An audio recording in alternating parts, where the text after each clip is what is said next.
All right, so I'm doing this video, OP-1. I really do enjoy using the keyboard in it, though you can do this without it. But it's something about the tape, man, on the OP-1 field. I know it's digital, but the characteristics of it, the way it sounds, I don't know what it is about it. And the best part about it, even beyond just the way it sounds, is the way, I'm gonna zoom in just so you can see the OP-1 better. Is running the tape backwards, or recording, I should say, in reverse. So check this out. Here's what it sounds like.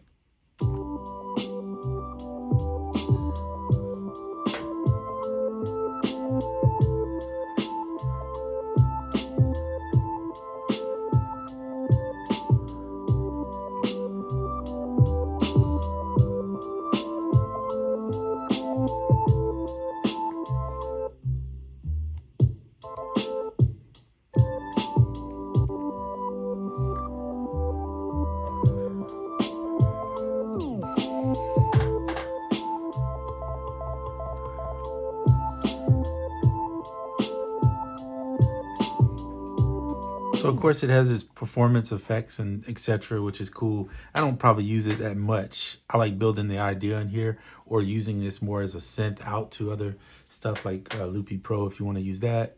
For me, I love Koala more.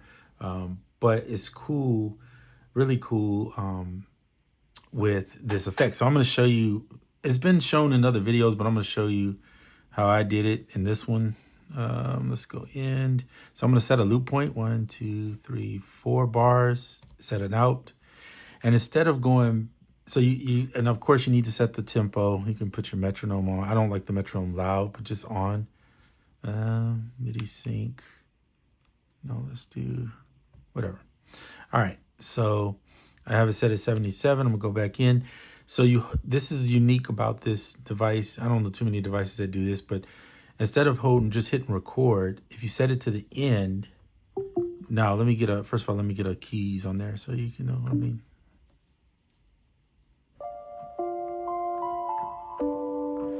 Okay, so I'm just picking this because I made it just a few seconds ago. Here's our ARP sequencer.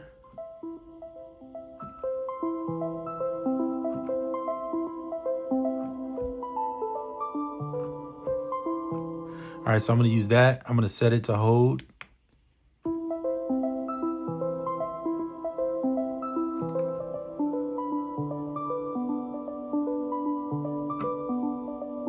So it's only going to hold. If you do hold, it's only going to hold what you last hit. But if you just. So let's find something. That's what we'll use. All right, I'm going to leave it on, but I'm not going to use hold because otherwise I won't be able to play it the way I want to, right? So I'm going to go back into the tape. And what I'm going to do is I'm going to go 1, 2, 3, 4, 5. So I have a count in. That way I don't have to hold it. Actually, I can't do it that way. I got to do it the way I was going. I'm sorry. So you can't do a count in this way unless you do maybe shift 1 here and then go backwards. But either way, if you want to count in, just go 1 notch in front of your loop, hit shift, record, and hit. Don't hit record yet. Hold on a second. Sorry about that. I messed that up. Let's get rid of that. All right, so we're on that. Hit shift. Why is it recording? Maybe because I'm touching a button here. Hold on a second. Apologies for that. I think it's because it's sitting on this. Let me see if I can put the OP-1 somewhere like here where it doesn't touch. All right, try it again. See how it doesn't play yet? Now it's playing backwards.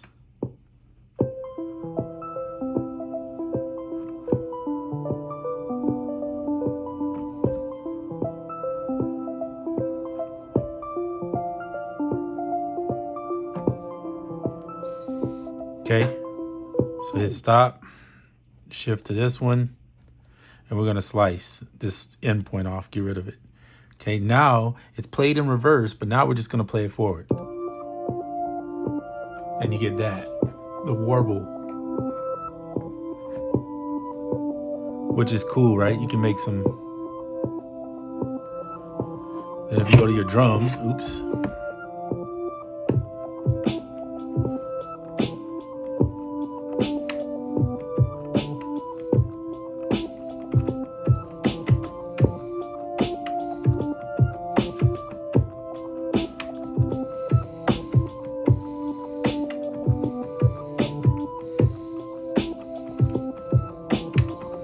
Now I didn't record that, but I'm just showing you. This is me live doing it live.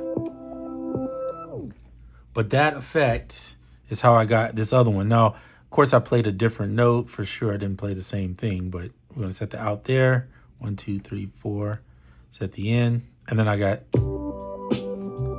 added a bass. Turn that click off.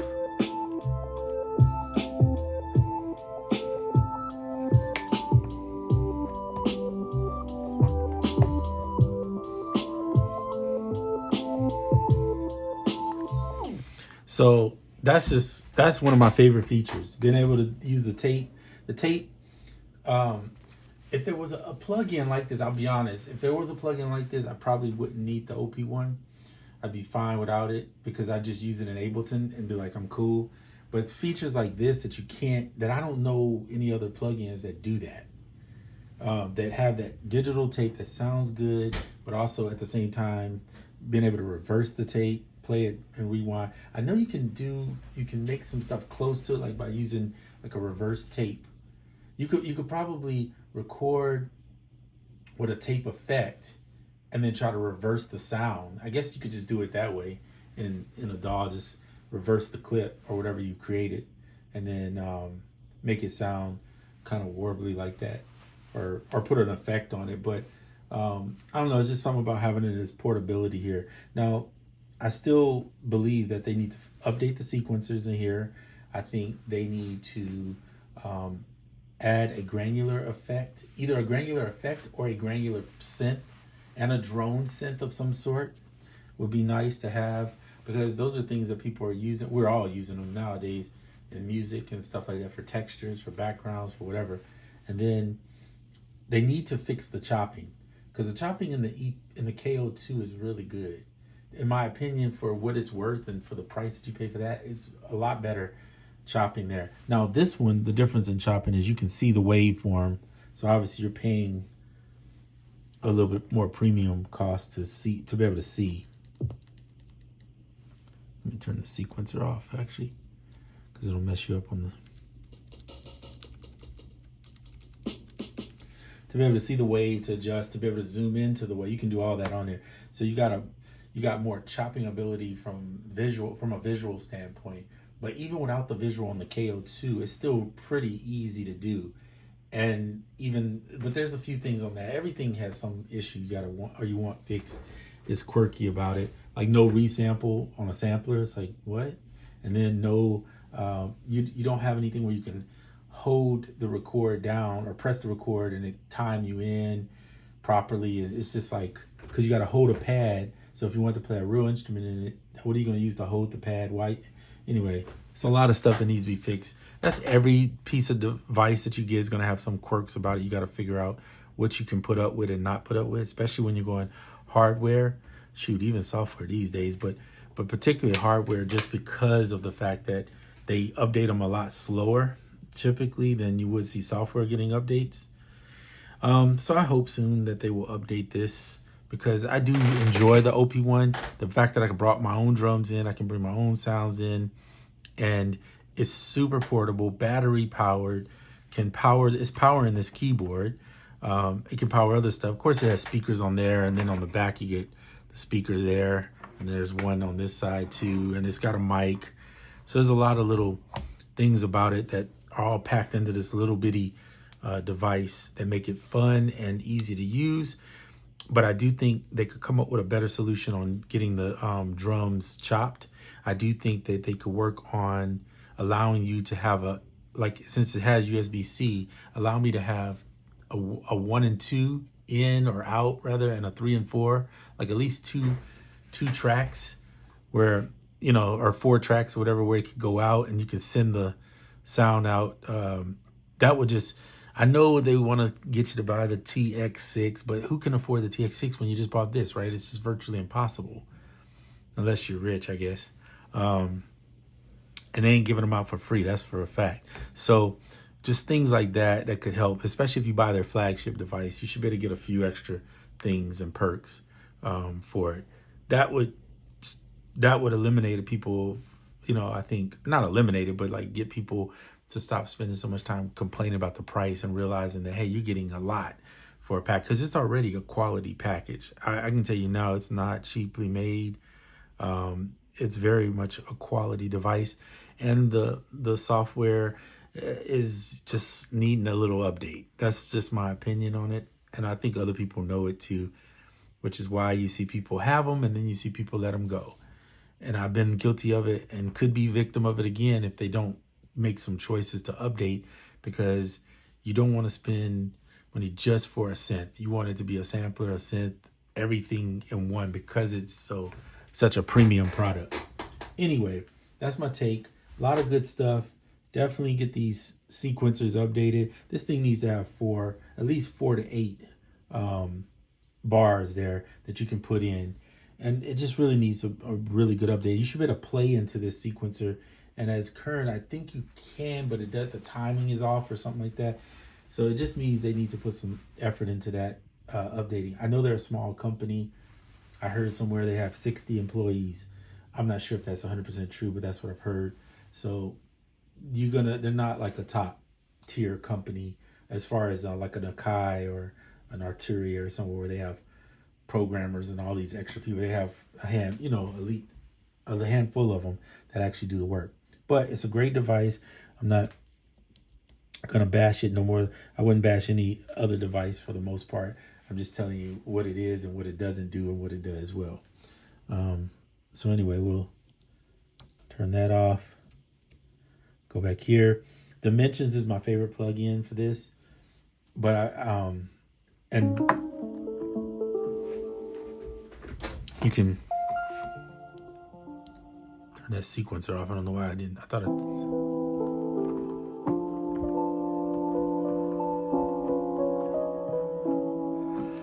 So many cool features.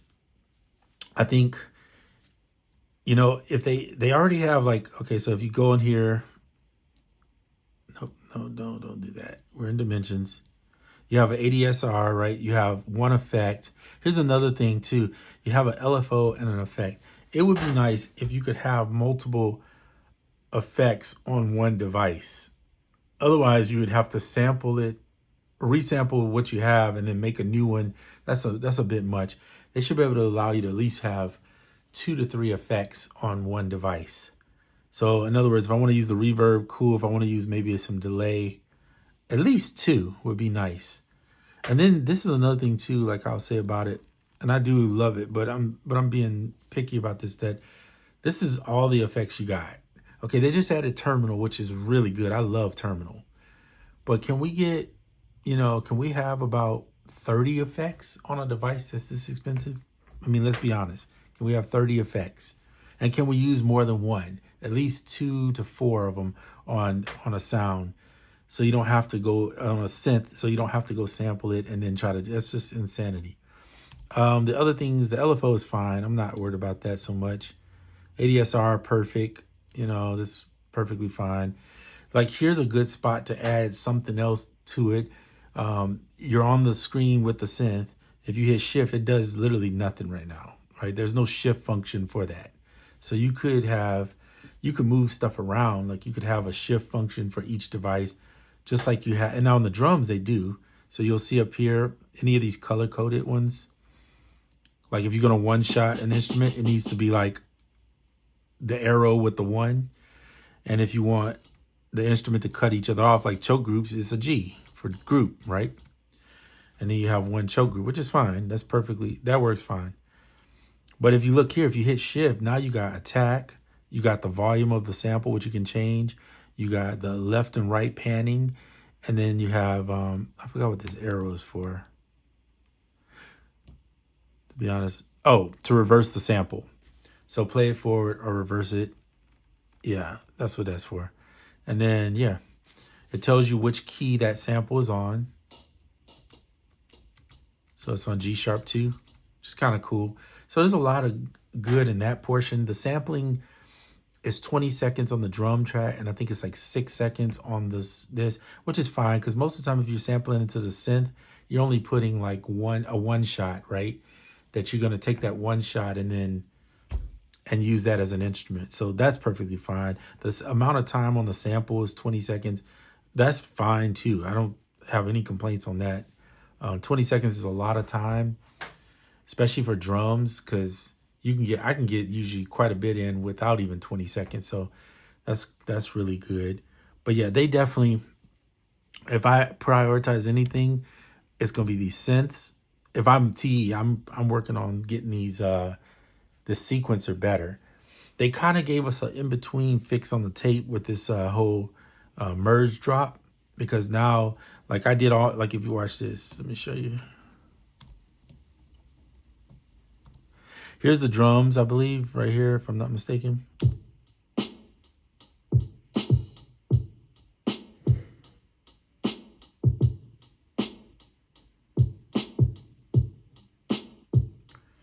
So I did my drums and I kept them separate. Then I merge dropped those over to a track, right? Let's go in, 1, 2, 3, 4, out.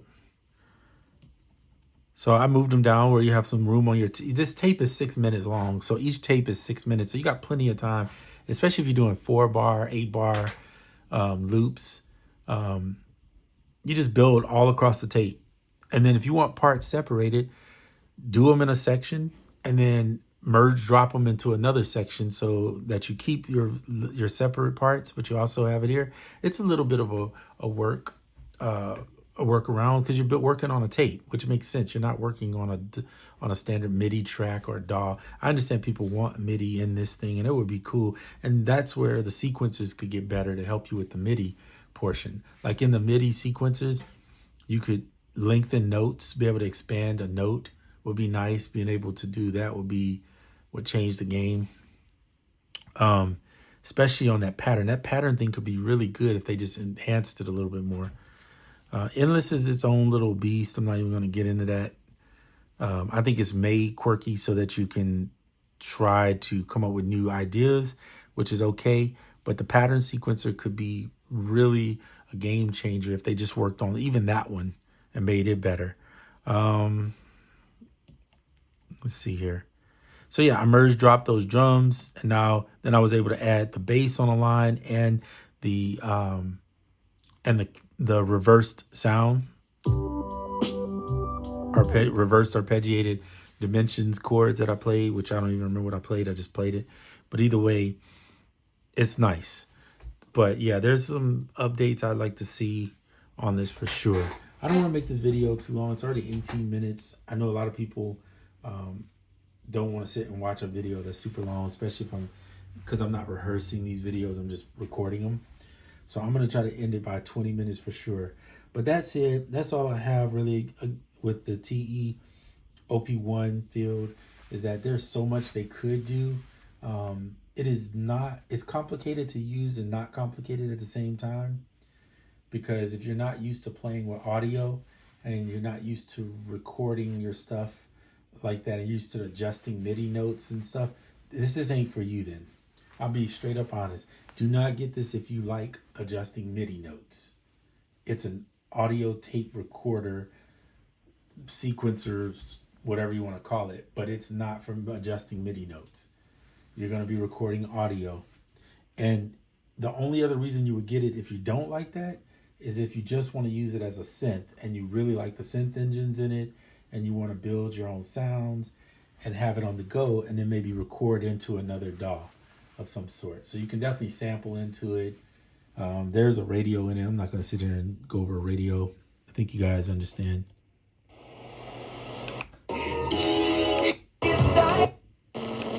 I don't want to get demonetized on this one, so I'm not going to do that, but I just wanted to show you that. And the time is coming to the end right now for this video. So it's a great synth. It's a great sampler. I say great. It still needs work, but there's better out there in a DAW, of course. Don't look at it and compare it to a DAW. It's a hardware piece of device. Of course, the MPC keys is more friendly with MIDI. So if you need MIDI and MIDI is your thing, you might look that route. If you want something that's kind of compact, it's not super compact. It's probably gonna be like that big right there. think they said it's as wide as an MPC Live, a little bit wider than an MPC Live 2, and I think the depth is the same depth as the MPC 61 key. So if you've seen that, you're going to get the same depth. What I mean by depth is like this, right? Your width. So I can't show you with this thing all close. But anyway, that's it, y'all, for this video. This thing is fun. I enjoy playing the keys on here more than here. However, if I was in a pinch, I could still do it on here. It's just I'm limited with less octaves. So that's the only bummer, I would say. But anyway, I hope to maybe one day get that MPC keys 61 or 37, maybe, to show you guys. If I get it, I'll definitely be posting a video on it. But yeah, this stuff is not cheap, so it takes time to get stuff and pay for it, especially when they're not sending it to you. All right, guys, that's it for this video. I'm out.